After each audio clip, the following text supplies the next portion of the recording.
ఇచ్చిన ఆస్తుల కేసులో కీలక పరిణామం జరిగింది. బినామీ పేర్లతో ఉన్న ఆస్తులపై విచారణ చేయాలని ఐటీకి ఏసీబీ లేఖ రాయడంతో బినామీ యాక్ట్ కింద కేసులు నమోదు చేసి ఐటీ అధికారులు విచారిస్తున్నారు.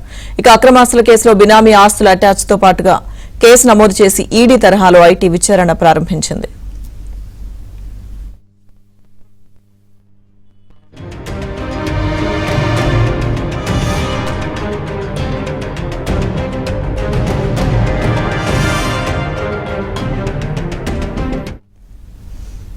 ఆదాయానికి మించిన ఆస్తుల కేసులో కీలక పరిణామం జరిగింది. బినామీ పేర్లతో ఉన్న ఆస్తులపై విచారణ చేయాలని ఐటీకి ఏసీబీ లేఖ రాయడంతో బినామీ యాక్ట్ కింద కేసులు నమోదు చేసి ఐటీ అధికారులు విచారిస్తున్నారు. అక్రమాస్తుల కేసులో బినామీ ఆస్తుల అటాచ్ తో పాటు కేసు నమోదు చేసి ఈడీ తరహాలో ఐటీ విచారణ ప్రారంభించింది. పూర్తి సమాచారం మా క్రైమ్ కరెస్పాండెంట్ ప్రవీణ్ లైవ్ లో అందిస్తారు. ప్రవీణ్, ఆదాయానికి మించినటువంటి ఆస్తుల కేసులో కీలక పరిణామం చోటు చేసుకుంది. ఇప్పటికే ఏసీబీ నమోదు చేస్తున్నటువంటి ఆదాయానికి మించినటువంటి ఆస్తుల కేసులో కేవలం ఏసీబీ మాత్రమే ఇప్పటి వరకు విచారణ జరిపింది. కానీ ఇప్పుడున్నటువంటి పరిస్థితుల్లో ఐటీ కూడా ఈ యొక్క కేసులను విచారణ జరుపుతుంది.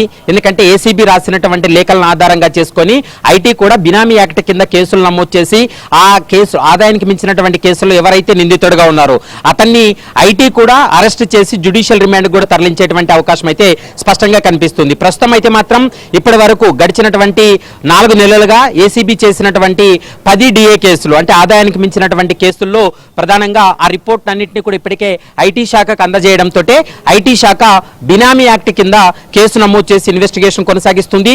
మరోవైపు ఒక అధికారి ఏసీబీకి పట్టుబడినటువంటి సమయంలో అతనిపైన కాకుండా బినామీ పేర్లతో ఏవైతే ఆస్తులు ఉన్నాయో ఆ ఆస్తులను పూర్తి స్థాయిలో ఏసీబీ అధికారులు విచారించిన తర్వాత ఆ రిపోర్ట్ను ఏసీబీ నుంచి ఐటీకి వెళ్తే ఐటీ ఏం చేస్తుందంటే నెక్స్ట్ ఆ బినామీ ఆస్తులన్నింటినీ కూడా ఈడీ తరహాలోనే ఆస్తులన్నింటినీ కూడా ఐటీ శాఖ అటాచ్ చేస్తుంది.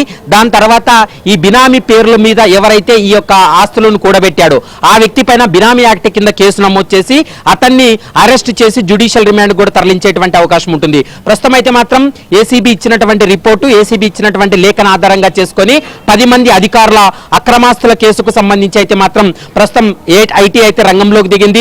ఐటీ పూర్తి స్థాయిలో విచారణ జరిపి వారి యొక్క బినామీ ఆస్తులను కూడా పూర్తి స్థాయిలో అటాచ్ చేయబోతుంది. మనం చూసాం డిఎస్పీ భీమిరెడ్డి ఆస్తులు దాదాపు 200 కోట్లకు పైగానే ఆస్తులు కూడబెట్టాడనేటువంటి అంశాన్ని కూడా ప్రస్తుతం ఏసీబీ గుర్తించింది. కాబట్టి దాని ఆధారంగా చేసుకొని డిఎస్పీ భీమిరెడ్డి యొక్క బినామీ ఆస్తులపైన కూడా ఐటీ ఒకవైపు విచారణ జరుపుతుంది. మరోవైపు ఈ కేసులో ఈడీ కూడా రంగంలో దిగేటువంటి అవకాశం ఉంటుంది. మరోవైపు ఇందులో 100 కోట్లకు పైగా ఆస్తులు కూడబెట్టినటువంటి అధికారుల లిస్టును ఇప్పటికే ఐటీ శాఖ కూడా ఏసీబీ కూడా పంపినటువంటి సందర్భం ఉంది.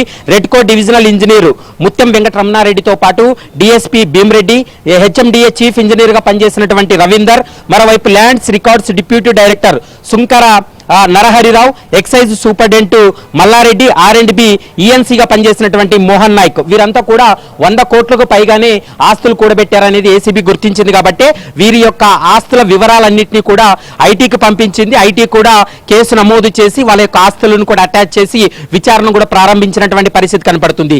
తెలంగాణ రాష్ట్రంలో ఇప్పటి వరకు కూడా ఐటీ అధికారులు ఏ ఒక్క కేసు కూడా అరెస్ట్ చేసి జ్యుడిషియల్ రిమాండ్కి తరలించలేదు. కానీ ఇప్పుడు ఏసీబీ రాసినటువంటి లేఖ ఏసీబీ రిపోర్ట్ ఆధారంగా చేసుకొని ఐటీ శాఖలో ఉన్నటువంటి బినామీ యాక్ట్ ను ఇప్పుడు తెలంగాణ రాష్ట్రంలో ఇంప్లిమెంట్ చేయబోతున్నారు.